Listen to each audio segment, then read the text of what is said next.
Okay, welcome everybody to today's session, automating deployments between orgs using Git and continuous integration. Just by the sheer number of people in this room, I kind of get the feeling it's a real pain for a lot of you guys. I've been there, so the goal for today's session is just giving you an idea of a potential process you can use to actually automate the deployment and make it really as painless as possible.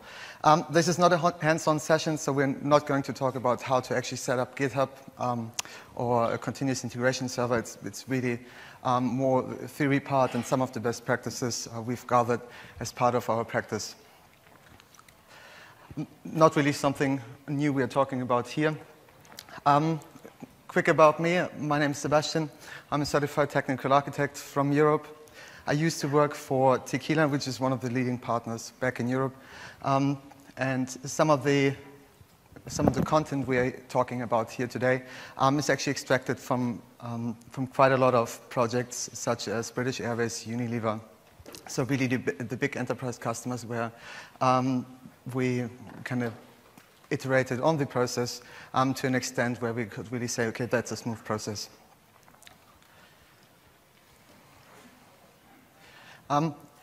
Again, this is really more about giving you an idea how you can actually build a CI process rather than telling you how to do it. In terms of agenda, we will just briefly cover challenges and issues resulting from working in multiple orgs. Some of the two key scenarios, the approach, of course, so how we're actually going to address the automation, some of the benefits of using the automation and some of the best practices. And if we have time, a Q&A session. If not, I will be around, so feel free to actually ask me any questions you have. How many of you have been trying to deploy on a Friday evening and just realizing it doesn't work? I mean, let's face it, if you're using standard tools, that's most of the time what's going to happen. You just hope it's not going to break. Someone didn't actually introduce a validation rule in production. So just to give me an idea of what you guys have been using, we've used actually using change sets to deploy from one org to another.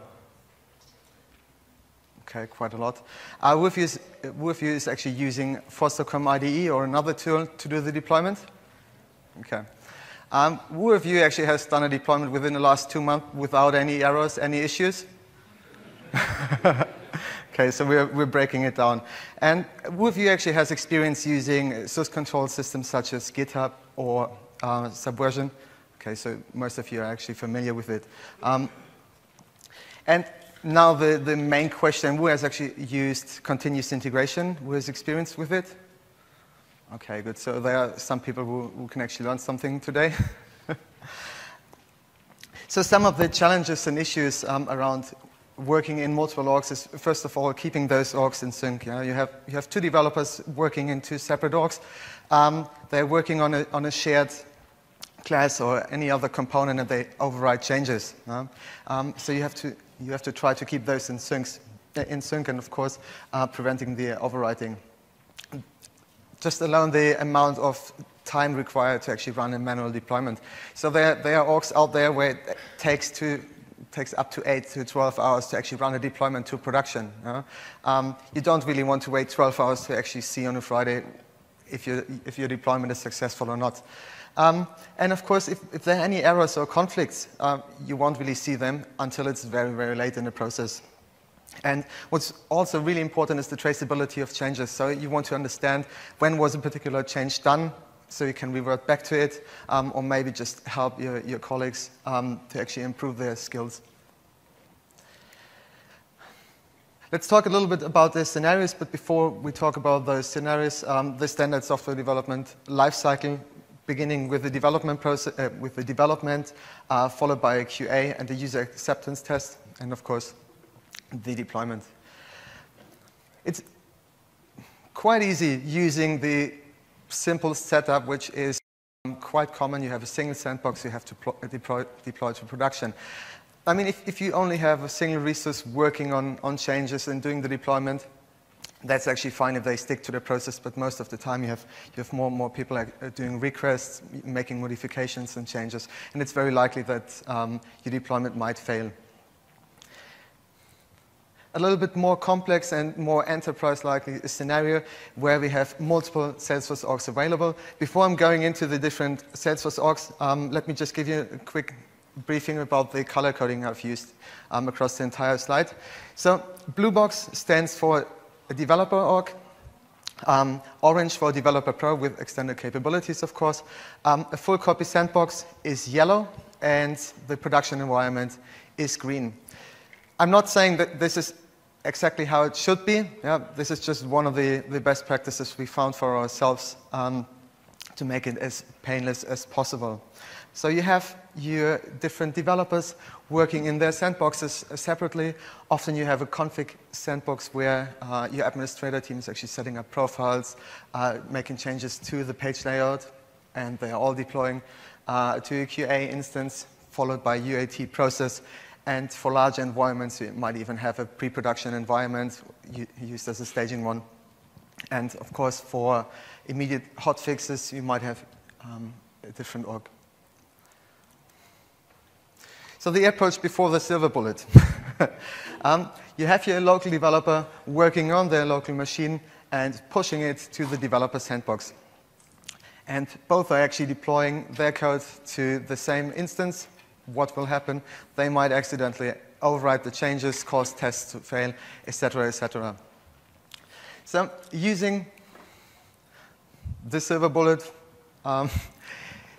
you have your developers working in their local environment, deploying to their sandbox production, but actually rather than doing a direct deployment to an integration org or to a centralized org, they're actually committing their changes to a GitHub repository, which is shared across the entire team.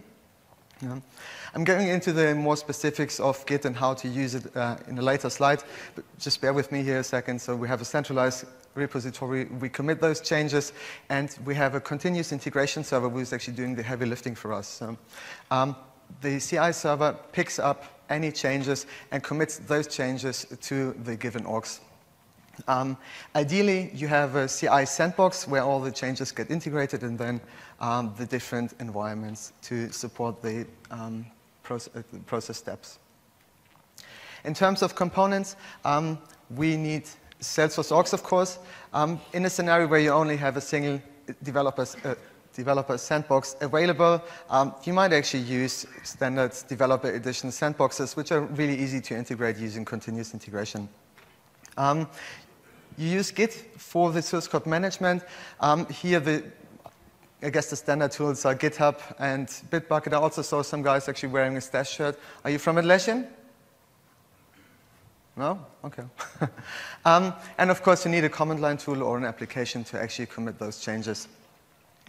Either you prefer the command line or you use the tools such as SourceTree, which really makes it quite easy to actually run source control on a local machine. And of course, the CI software, Jenkins or Bamboo, of course, there are different other tools out there. I mean, those are the two I had very good experience so far. It's not set in stone what you're supposed to use. But what you will definitely need is the ANT and Foster Migration Toolkit for deployment in order to actually get those components in the org. In general, for the Salesforce orgs, ideally you use separate orgs for each developer and for the development team. You have the dedicated Salesforce org for the integration. So all the changes your developers are actually making will be deployed to this environment, and you can immediately see if there are any issues, if a build breaks.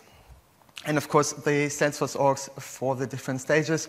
I mean, depending on your process, you may not even have a dedicated QA sandbox. It might be the case that you're actually using a combined sandbox.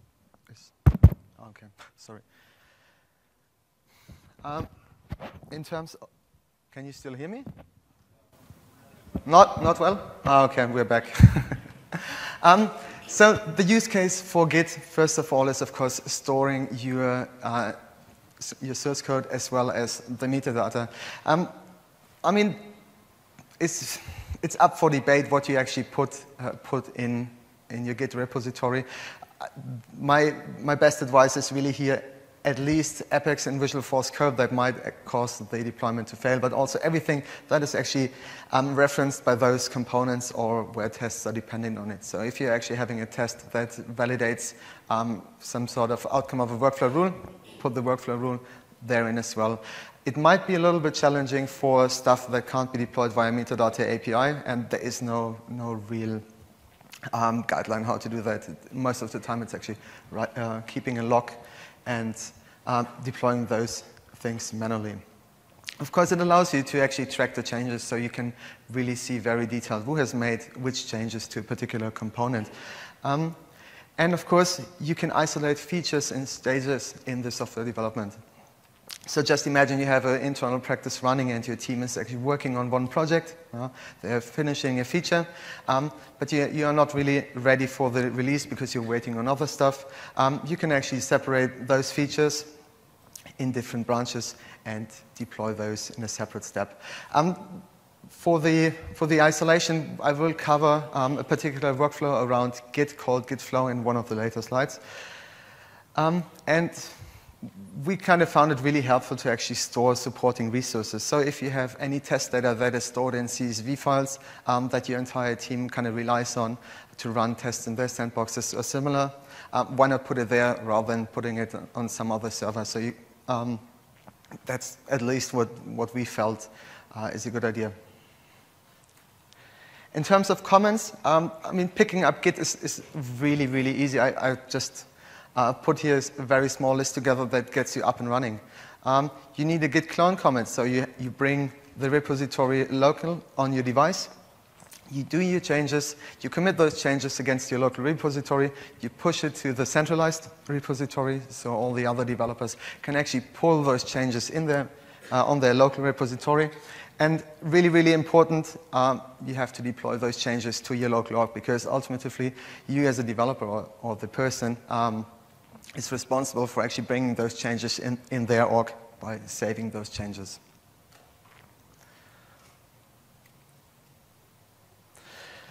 In terms of continuous integration, so this is really not dependent on any tool, but the goal is here driving the automation. So all the automation will be based on the ARNT toolkit, which not only allows you to actually deploy the components from your Git repository, but also the execution of supporting tasks. So take, for instance, the Force.com data loader. You could actually run that from your continuous integration server to bring test data automatically into the system. You can get notifications on build errors to really get an early indication if there are any problems with the deployment. The reporting, of course, you can see, was it successful to deploy, what's our performance, how many issues do we actually have during the development. Maybe there is a problem within your team where you kind of have to help your guys to provide a little bit more training or guidance at least. As I said, automation of supporting tasks, so setup data or actually executing test scripts. So if you have a really complex UI-heavy application, you might even want to create Selenium tests that allow you to validate your front-end application. And of course, the general testing around Salesforce unit tests. The real beauty about using a continuous integration tool, it can actually be configured that it extracts the test results, highlighting any errors within the tests, but also giving you an indication of the test coverage. And I mean, everybody is kind of glad if they reach 75% and then move on to 95. I've taken here just an overview screenshot of Bamboo. So as I said, it's not a must to actually use Bamboo, but I found it really helpful. So what we have here on the left side is we have the different stages within the build process. First of all, we actually build the different features. We run the unit tests and deploy those. We run any separate integration tests. And on the third step, we run UI tests. And it gives you here in the center just a quick overview also what issues or tickets were included in that build. And the other tabs really give you a more detailed overview what kind of tests were actually executed, what changes were included, some logs, and of course metadata. And of course, using such a tool, I mean, that's where we actually want to get, just deploy and get it done.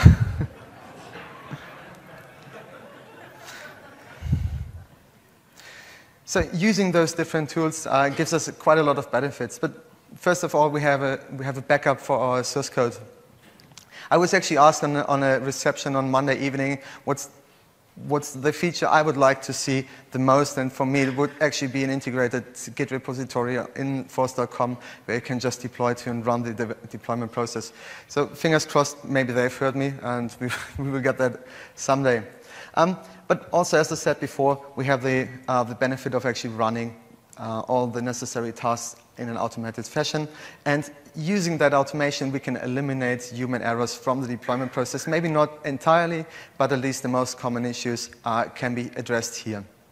The visibility, clearly you can see who did what at what point in time, so when, where were those changes made, to which environment were they deployed, and why, using the commenting feature. And of course, a validation. So using the continuous integration, you see early in the process if there are any issues with your build, you can fix them close to the cause. Especially if a developer is actually going on holiday, you want to see that all his changes will deploy successfully. Some of the best practices around the automation is, first of all, start simple. You don't really want to have a full-blown extreme process which takes you ages to adopt. Really start simple, set up a GitHub repository, get your CI tool in place, and just start committing and learn on the way and iterate on that. There have been quite a lot of initiatives within our customer base where they just wanted too much right from the beginning, so people really need a little bit of time to actually adapt to the CI part if they are new to it. Automate as much as possible. That's probably something you can challenge because there might not be really a use case for automated deployment of test data or similar things if you have a smaller integration. Integrate with the ticketing system. So I'm going to show you some screenshots and some extractions from an integration from Atlassian. All the other tools actually support that as well. But yeah. Use Git branching model and tags. I was talking about that earlier on the Git slide. So isolate your features and the different stages. Bear with me, we will have a more detailed look into that. And of course, using the pull requests to merge features. So a pull request allows you to have a formalized process where you bring changes from one branch into another. I would say the most important feature or the benefit of using pull requests is you can actually establish a code review process, which is not necessarily about indicating if someone is bad or is making problems, but really having a conversation around how features have been built, maybe as a team having a discussion where to improve and to get a consistency within the code base. All that stuff doesn't really make sense if you don't do it regularly, so commit and do your builds on a regular basis, at least daily, and maintain a destructive changes log. You can automate the destructive changes across multiple orgs without any problems, only if all those components you want to delete are actually present in the org. So it's an all or none deployment. Just imagine your destructive changes actually include a custom field that hasn't been deployed to a particular org.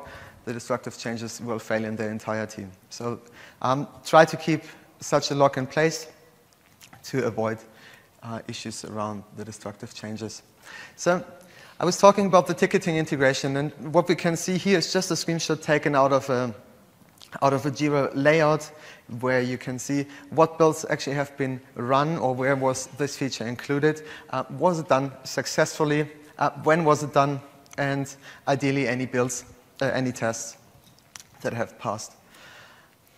And what I personally really like about the integration, it gives you an idea where in the process is that particular feature. So if you have a rather simple process to do, in progress and completed, you can't really tell in which environment it is. But using the ticketing integration, you get a really good idea where it is, and you can even automate the creation of branches here.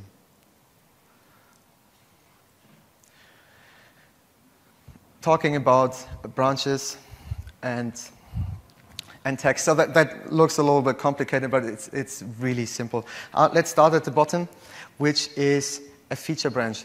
So within your development process, you want to try to isolate the changes or the features your developers are actually working on, because just imagine they are writing some unit tests that fail, they put it in the development stream, the CI server will try to deploy it, it might fail.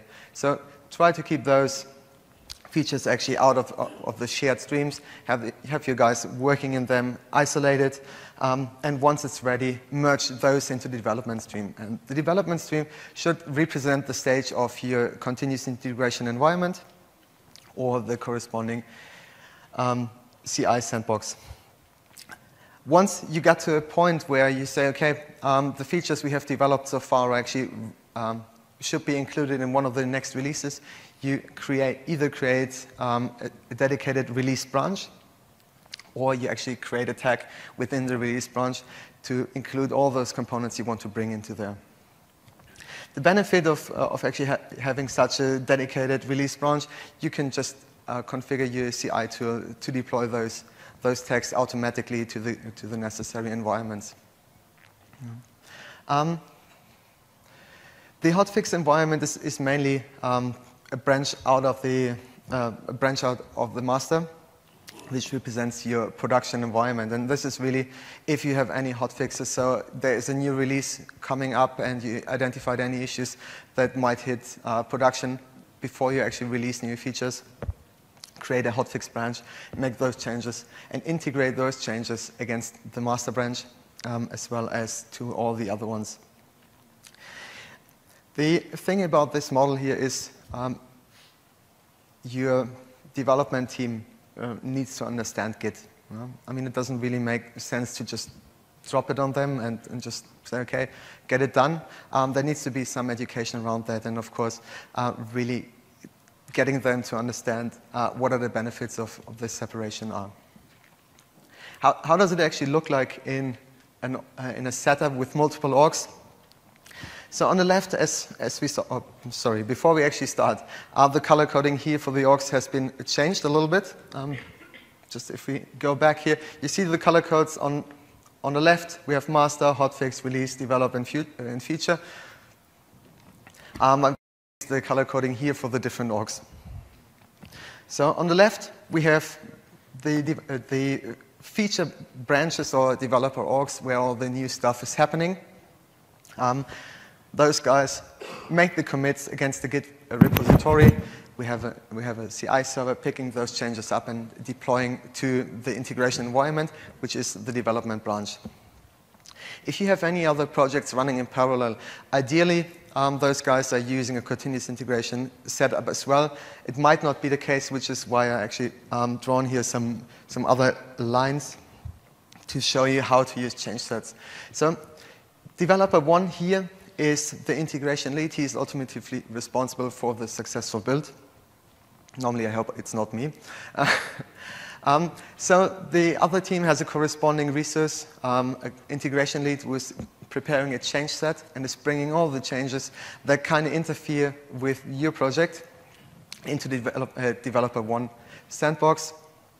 He can validate it, make sure that the stuff is coming from the other team is actually not going to break the build.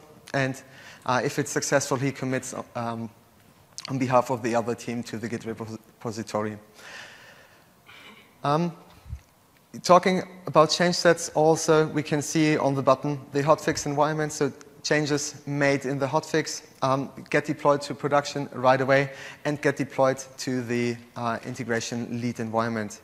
Same thing if you want to bring development config resources into your development process and you're not having a sophisticated tool to actually allow them to easily extract metadata and commit this stuff, use a change set.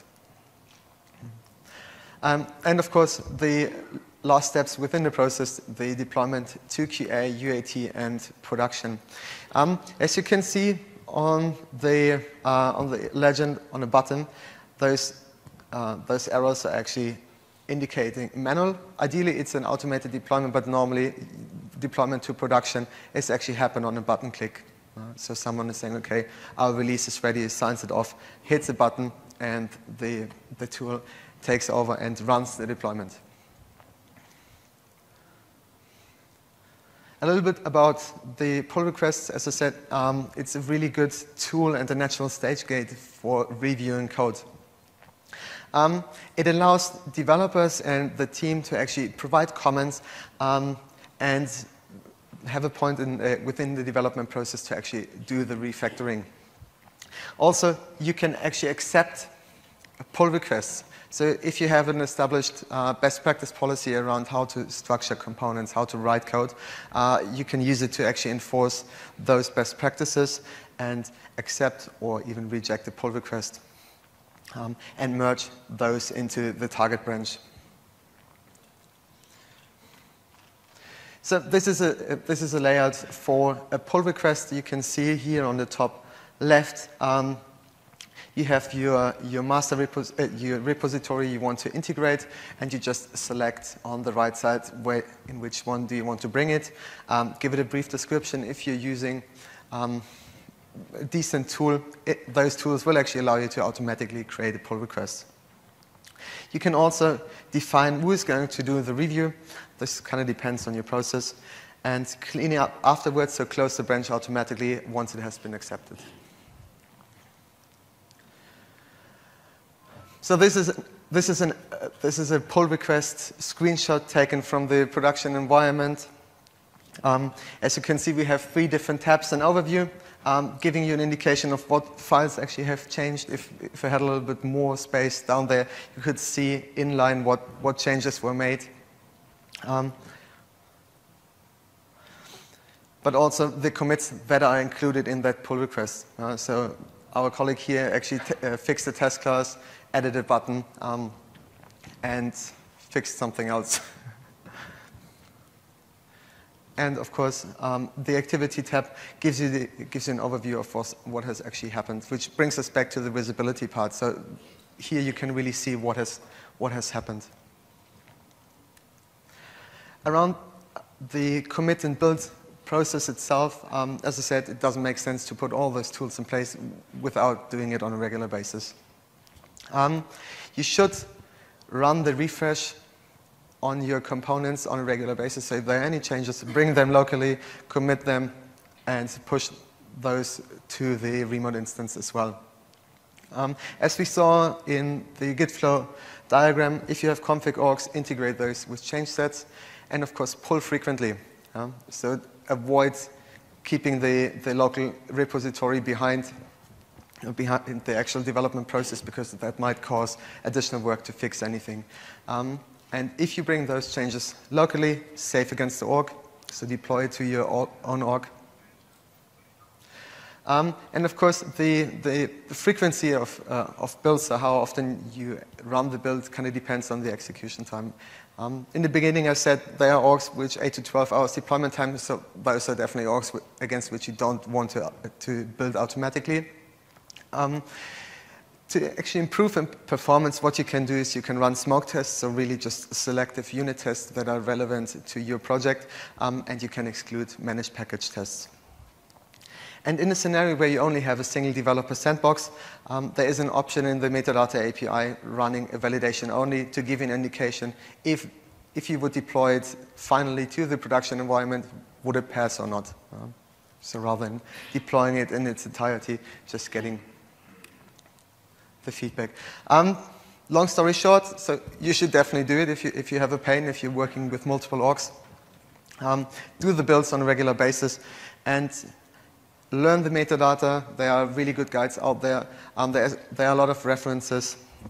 Learn Git. GitHub is providing an online tutorial, a step-by-step guide where you can pick it up very easily and really use your tools and adapt those tools to your processes. For any questions, as I said, I will be around, but also on the Stack Exchange, there are really good resources and questions around that and within the developer forums. Thank you very much.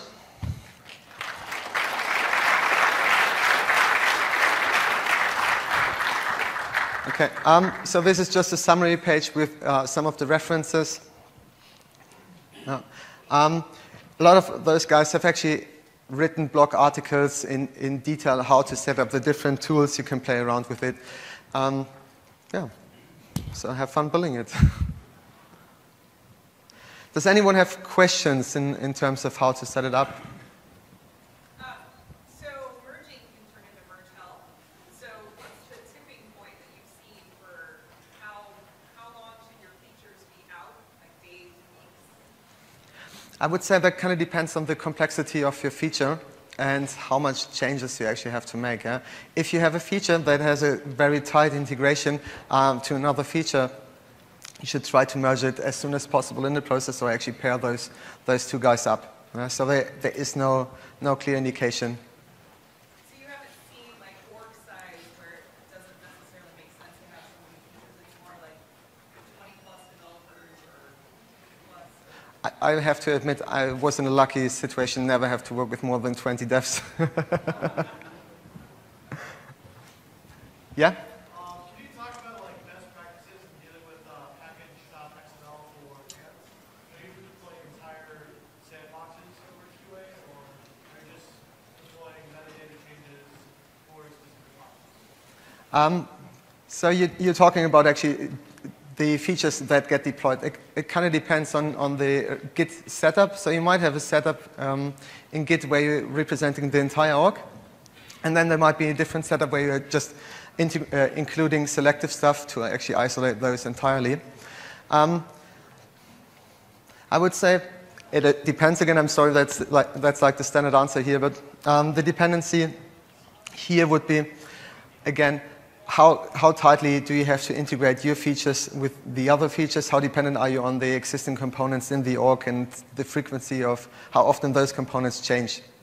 So if you're in a situation where you have a lot of different development teams working on similar features with shared objects, it might be a really good idea to actually have a close integration, having both teams using continuous integration and merging those features and integrating those features quite early. No. Yes?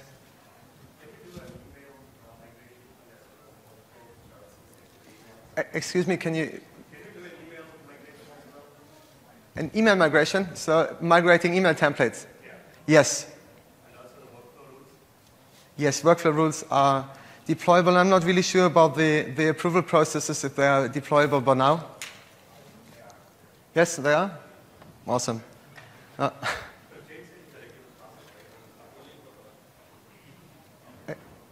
Excuse me?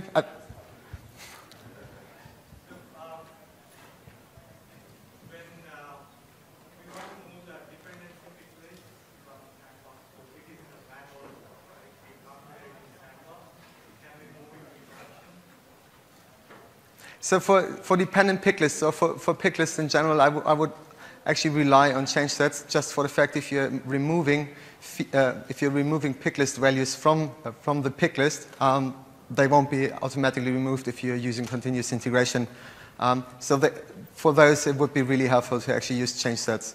In fact, I'm talking about the dependency. Manually configure the dependency, the controlling field, all that stuff, right? So can we move that dependency to production? Yes, so dependencies are actually managed within the custom object XML file, and they are deployable. Okay, all right, thank you. So is it possible that we can deploy the delta changes instead of the entire stuff, as in all the classes and all the files? So based on the change list ID, I want to deploy the stuff. Based on a list of changes. Right.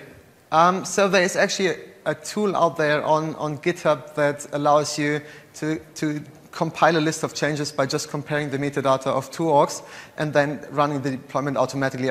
To be fair, I can't really remember what the name of the managed package was.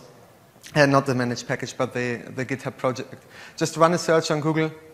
It's I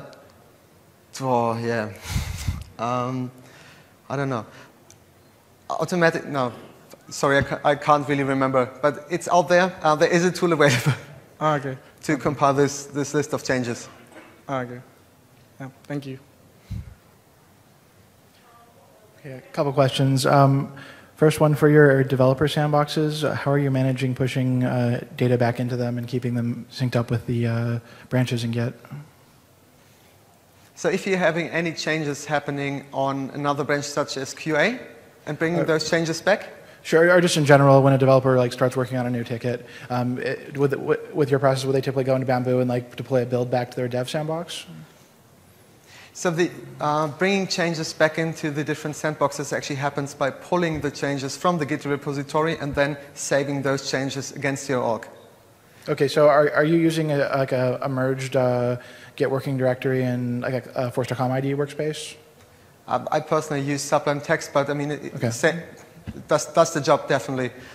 Pulling down the changes and then just save against server. Okay.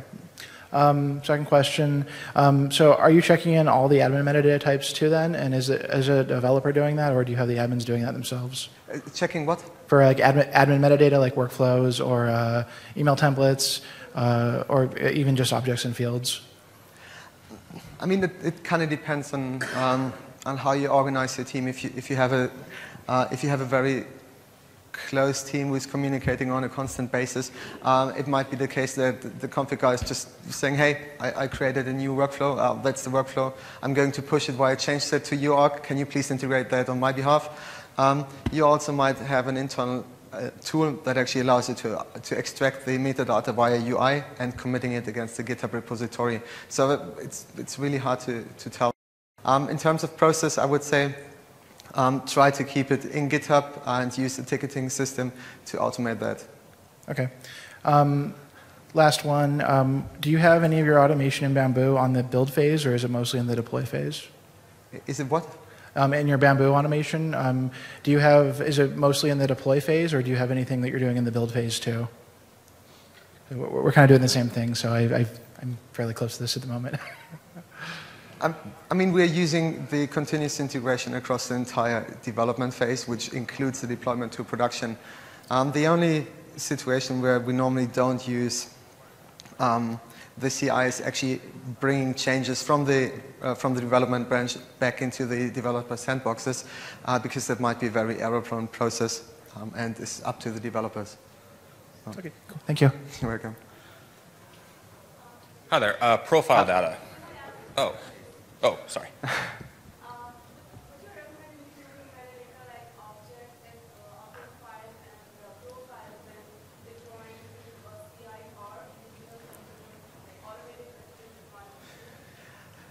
Profiles are always a tricky topic with continuous integration.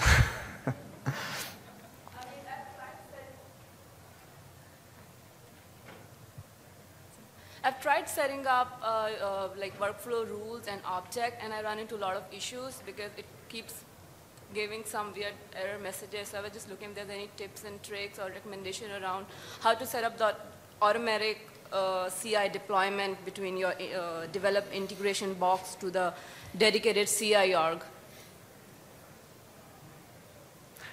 Are you asking about how to bring those configuration changes into the CI environment?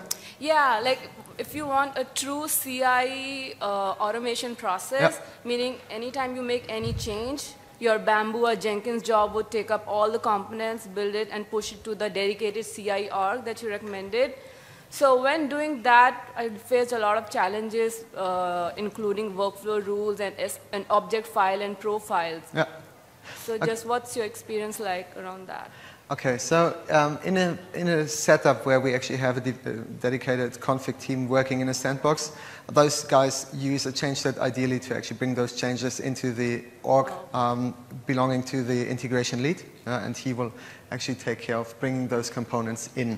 So they need, I mean, running the automation is nice and fine, but it doesn't relieve you from actually communicating as a team and really working as a team together. Ideally, integrating change configuration via change set into the developer org and he being responsible for bringing that in CI. The problem is when you're trying to actually bring this stuff directly into the integration org, it might get overwritten. It's not always the case, especially if where you have components that are unique, that are not included in it, they don't get automatically deleted. But it's problematic because you can't bring those changes then into the other orgs. Does it answer your question? Yeah, it does. Thank you. You're welcome. So I missed the first part. Did she ask about profile data? Yeah. And you said no? No. Should we try to crack that nut? Because we couldn't do it. Yeah. So, as I said, profiles are really tricky, especially if you're running unit tests with a different profile setup. I would say give it a try. It depends on how often you actually make changes to the different components. So you're introducing new custom fields. It might actually make sense using change sets here as well. I have seen scenarios where the teams have just used change sets for the development process, bringing those change sets actually into the system and assigning them automatically to the test users, and then having in a different stream actually the profiles being deployed to QA and UAT, so where you really validate the profiles. But there is no absolute recipe. I can just give you what we've done so far. Okay. No. So our unit tests take about 2 hours to run, and we dynamically generate our build XML. We dynamically were trying to build into the unit tests, but because 75% is all your code and not the code you're deploying, it failed. So how do you bring the unit test into the process? Yeah. So around the unit tests, first of all, which API version are you running to 30. run your using 30? So consistent across the entire setup, you're not relying on organizational data or isolating your test data. So there is the ability to define whenever your tests have access to the entire data of the org or only have access to the data created during the test. Because what we've seen for prior to API version 24, it took a lot of time, and just by refactoring those tests to not rely on organizational data, we could reduce the amount of time necessary. So we have a factory for test data. Okay, good. Yes, no data that's used within the database. Okay. So within the build XML, you have the ability to specify the unit tests you want to run as part of the build. Yes. It might be a good idea to actually leverage that, having some sort of log file in the repository where you basically write down which tests you want to include, and use that for producing the build XML. And that's what we did. So we dynamically generated tests based on what was deploying, but they failed 100% because it was saying that we didn't cover 75% of our overall code. So it was looking at the overall code and not just what we deployed. Does that sound right? It sounds like that may not be 100% accurate. It makes sense. Okay. It makes sense since you're running only a limited test. I mean, so do you just do unit tests for everything every time? If it's small enough, yes. If not, we're running smoke tests where we have really very selective ones. But what you can do is you can just run a reporting. So after the deployment, pick up the test results and actually generate a summary giving you an indication of how much coverage the individual classes have, without actually aggregating that up. But that's Okay. a lot of custom stuff to do. But if it's worth for you guys, you should definitely give it a try. Okay, thank you. Winner 15 will actually allow you to get one set of data that with your tests validated. So it'll basically use previous test data as long as it will only test the changes. Really? Yeah. So that's one of the new features. How are you guys using destructive changes? Excuse me? How do you guys manage destructive changes? Okay. So destructive changes, as I said in the presentation, are a little bit tricky. Yeah. If destructive changes are actually part of your project, where you say, okay, we're introducing new components and we're removing those components, you can actually automate that, because all the components presumably are available in the org and can be destroyed. But if you have destructive changes within your sprint or the phase, whatever you want to call it, that might not be available across all orgs, you should probably try to run the builds automatically, see if those fail, and create a destructive change log where you just write down, okay, we've removed those components, and remove them manually, or create a build XML, a destructive changes XML for the individual org. Got it. Thank you very much. I have a question regarding the force.com toolkit, the IDE and importing metadata from that. Yep. So my question, you just mentioned that there was a GitHub application that could compare to organizations and Yep. give you the changes. So I was wondering if we had to provide the metadata for that, or if we could just give them our login information and would just pull everything up. How does that work? So how it works is you provide your credentials to the application, which is running in a command line. Yeah? It connects to the org, extracts all the components by just calling list metadata objects, yeah? Okay. Storing this information in a database, and then running a comparison against another org for which you have to provide the credentials. It creates a list of changes using the last modified date, and then you can actually create a package, how they call it, yeah? And deploy the those XML changes. file, right? Package XML? Yes. I need to cut you off here. We need to clear this room, so if you can continue your Yep. Q&A in the hallway, thank you very much.